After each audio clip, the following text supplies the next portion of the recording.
Before your negative thoughts destroy your future, you need to understand one brutal truth. Your mind is not always your friend. Sometimes the voice inside your head is not protecting you. It is imprisoning you.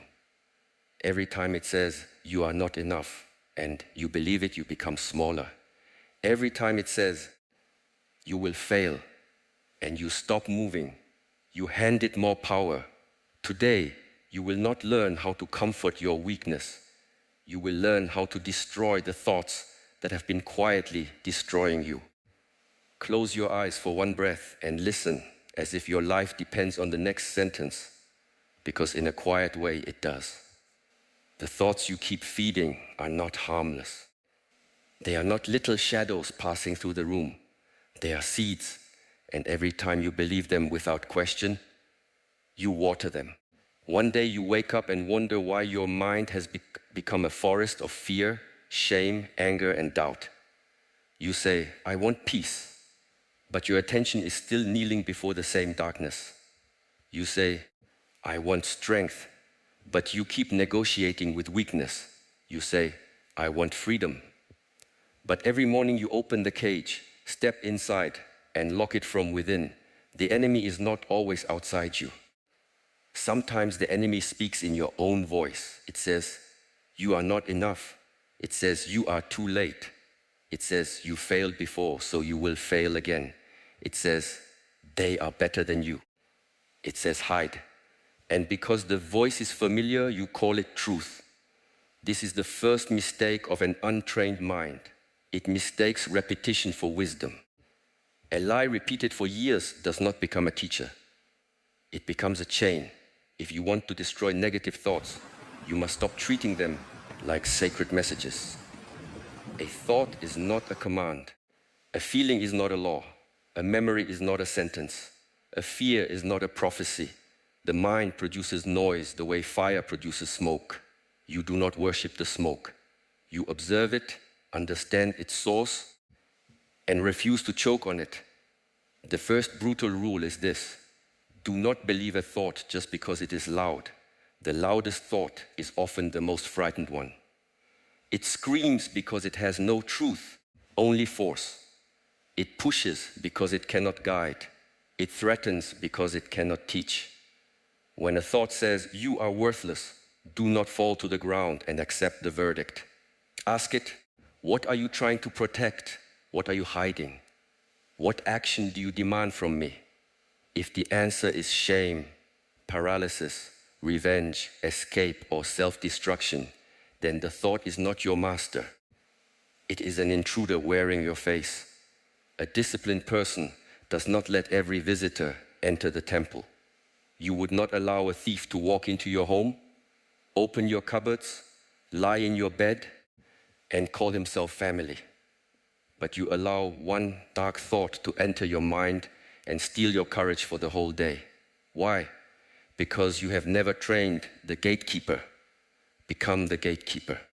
When the thought comes, stand still inside yourself. Do not chase it. Do not fight it like a fool.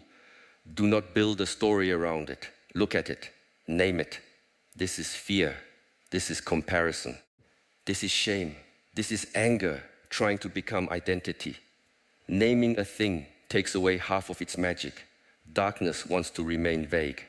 Once you see it clearly, it loses the power to pretend it is everything. You must learn the difference between a thought that corrects you and a thought that crushes you. Correction says, you were wrong, repair it. Crushing says, you are wrong, disappear. Correction says, you need discipline. Crushing says, you are hopeless. Correction says, apologize. Crushing says, hate yourself. Listen to correction, reject crushing.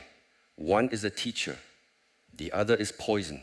The second brutal rule is this: stop worshiping your emotions. Your feelings are real, but they are not always wise. Anger feels powerful, but it can make you weak.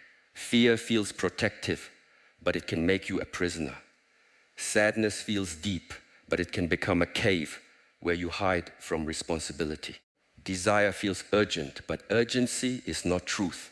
Shame feels final, But shame often lies with confidence.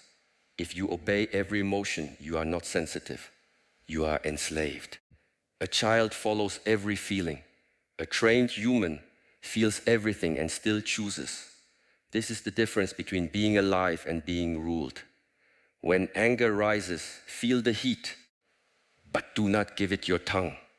When fear rises, feel the trembling, but do not give it your feet. When sadness rises, feel the weight, but do not give it your whole future. When desire rises, feel the pull, but do not hand it your values. You keep saying, I could not control myself. Be honest. You practiced not controlling yourself. You practiced reacting. You practiced quitting. You practiced scrolling when lonely, attacking when hurt, hiding when afraid, delaying when tired. What is practiced becomes easy. This is not an insult. It is the door. If reaction can be trained, restraint can be trained. If fear can be trained, courage can be trained. If weakness can be repeated, strength can be repeated. Do not wait until you feel calm before you act with discipline. Acting with discipline is how calm is built. Do not wait until you feel confident before you move. Movement builds confidence. Do not wait until your mind becomes clean before you live cleanly. Clean action washes the mind. Your feelings are weather. Your values must be mountains. Rain touches the mountain, but it does not move it. Wind strikes the mountain, but it does not command it. Clouds hide the mountain, but they do not erase it. Decide what your mountain is.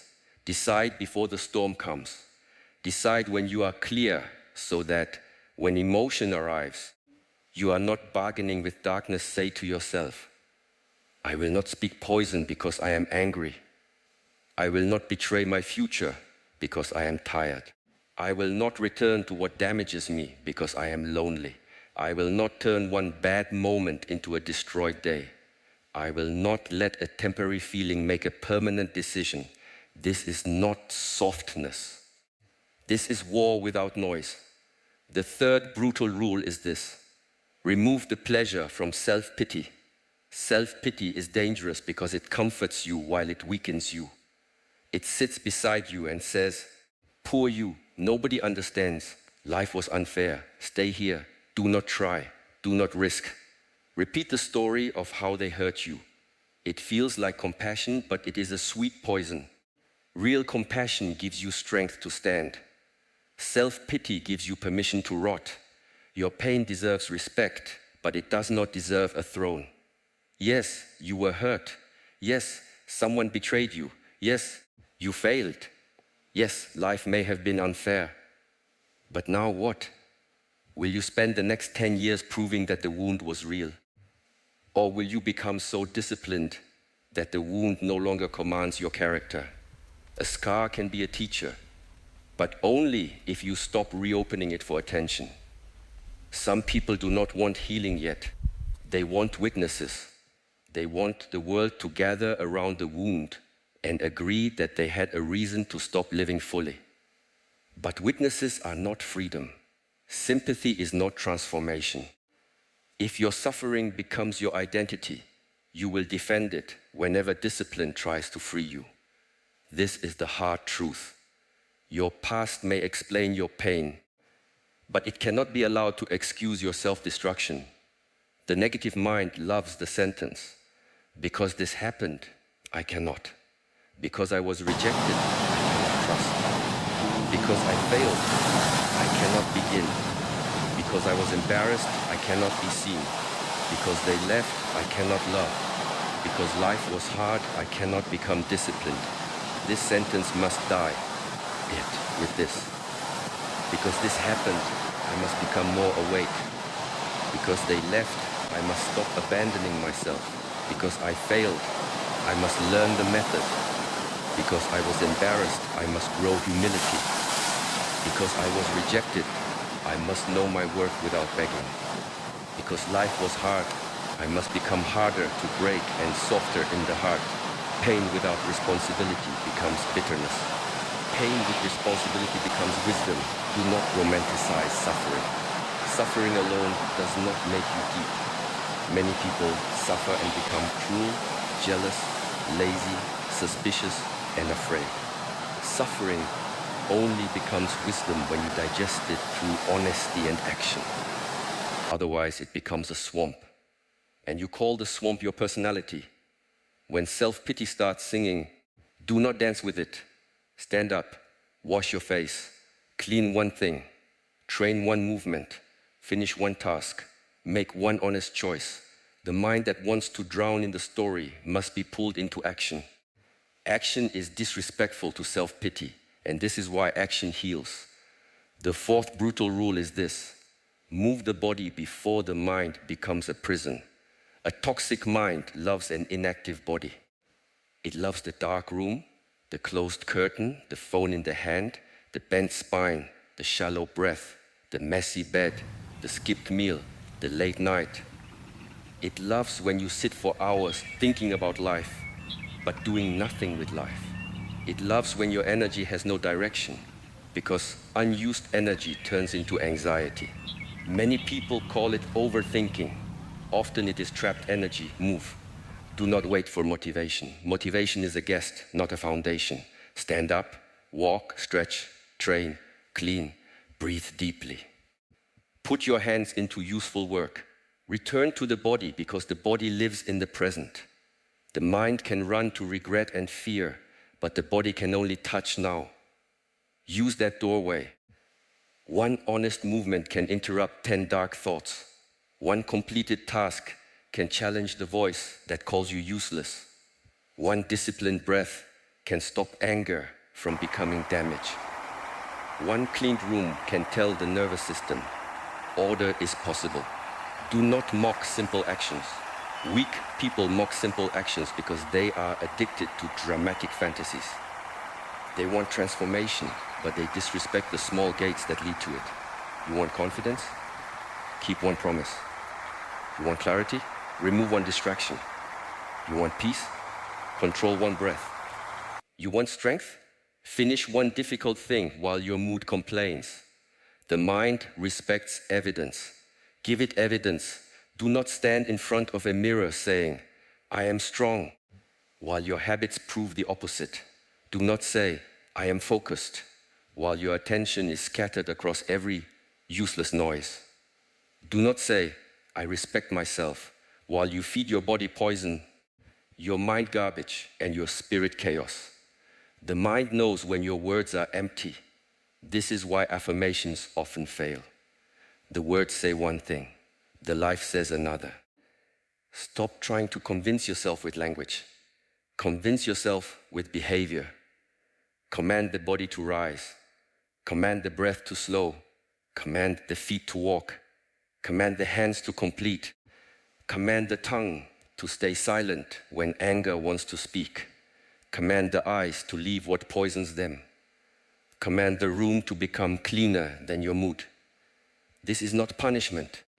This is returning the kingdom to order.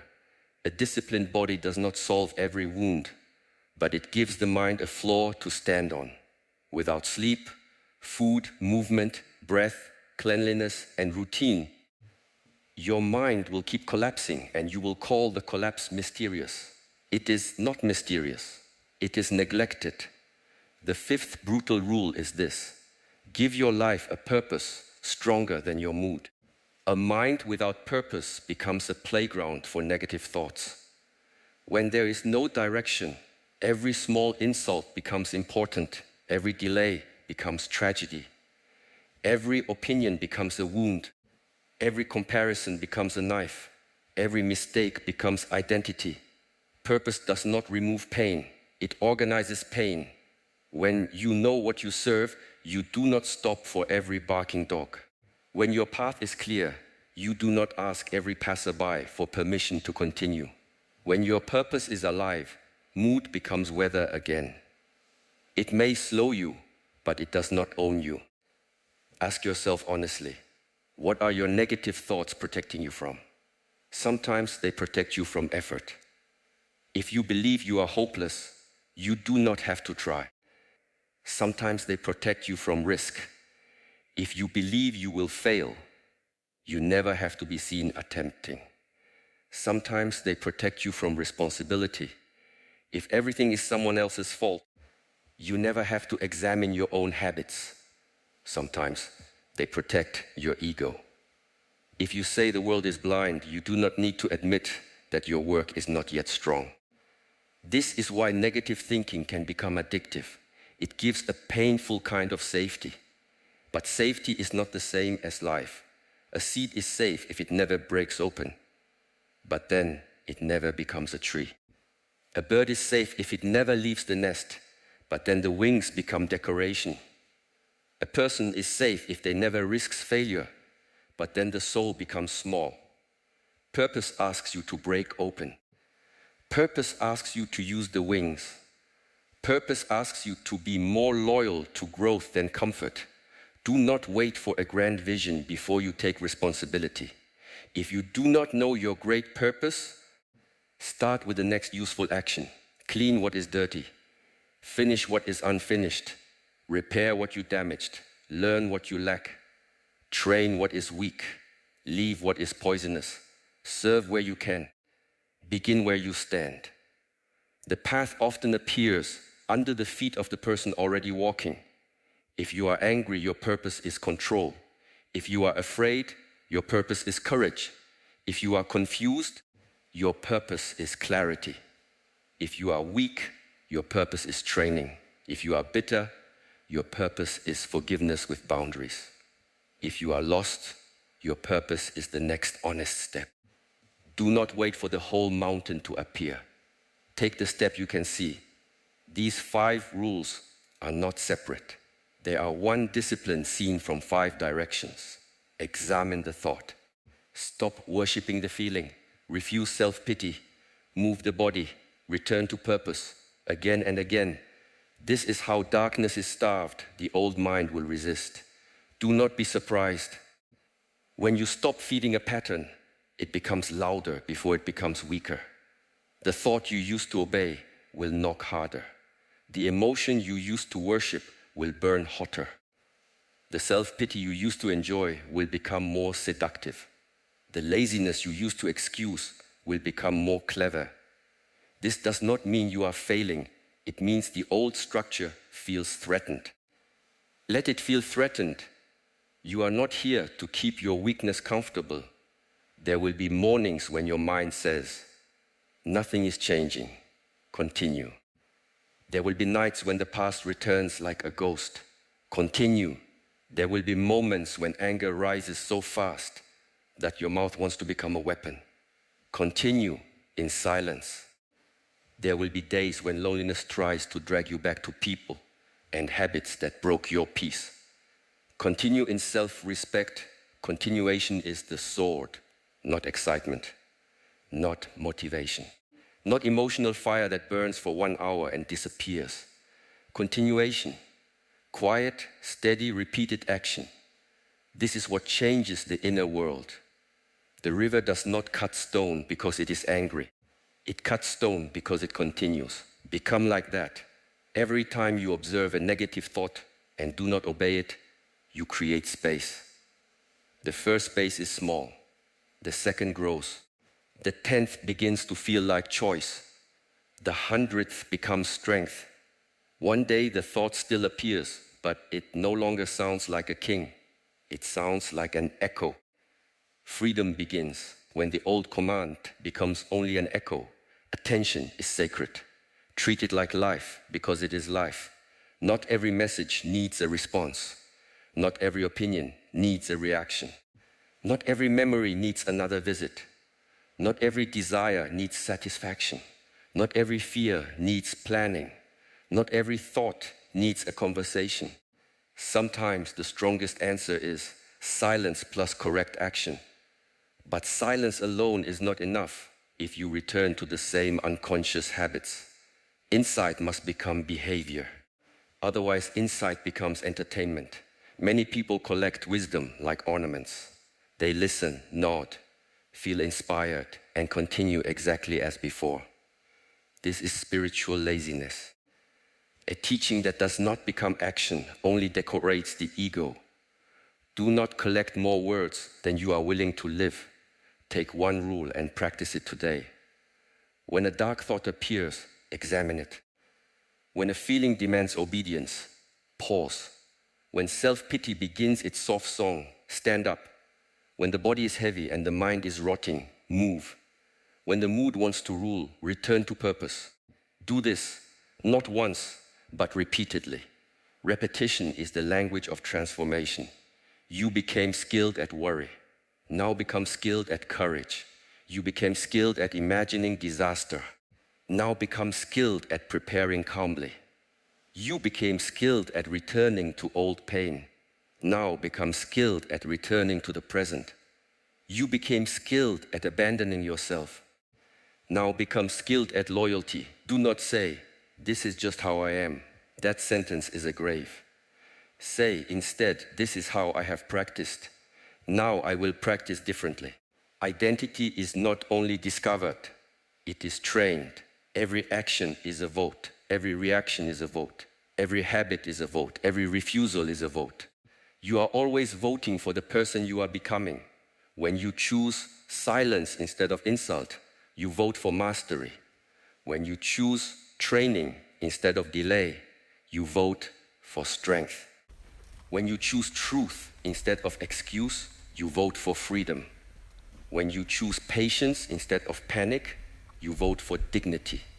When you choose purpose instead of mood, you vote for the death of your old prison.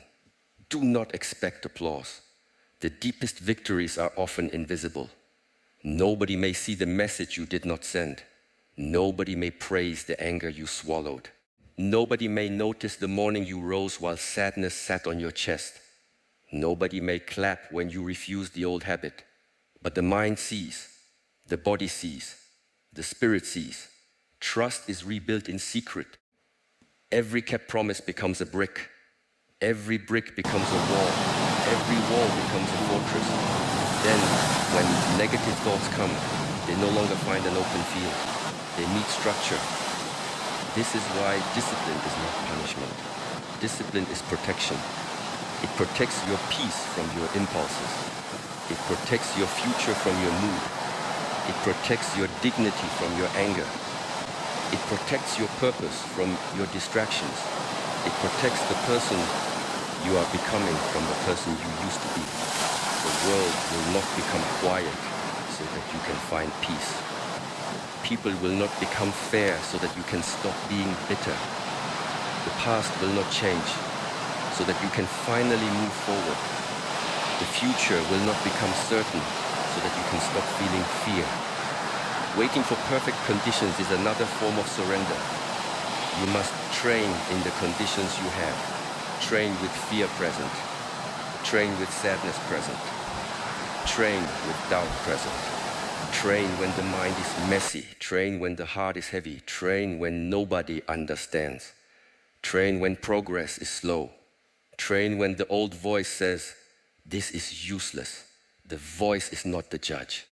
The practice is the judge. Do not ask for an easy mind. Ask for a trained mind. Do not ask for a painless path. Ask for strong feet. Do not ask for a life without storms. Ask for a spine that does not bend to every wind.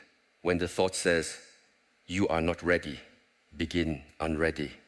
When it says, "You are too broken," train broken. When it says, "You are too late," start late. When it says, "You will fail," fail with attention and learn. When it says, "This is too hard," answer, "Hard is the gate." The gate does not open for the person who only wishes. It opens for the person who steps forward while the mind is still afraid. Remember this clearly. Negative thoughts survive on obedience. Starve them with action. They survive on secrecy. Expose them with awareness. They survive on stillness. Challenge them with movement. They survive on self-pity. Burn them with responsibility. They survive on emptiness. Replace them with purpose. This is the path, not comfort, not fantasy, not pretending. The path is breath, truth, discipline, silence, movement, responsibility, and repetition.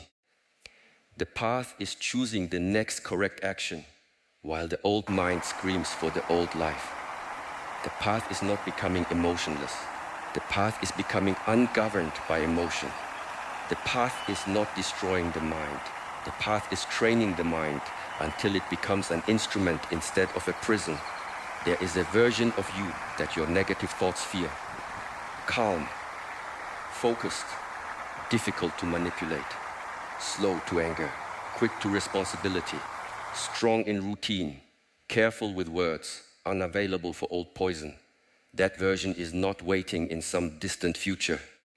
That version is being built or betrayed by what you do after this moment.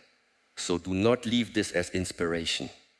Inspiration without action becomes another drug. Take the blade of these rules and cut something today. Cut one excuse. Cut one poisonous habit. Cut one useless argument.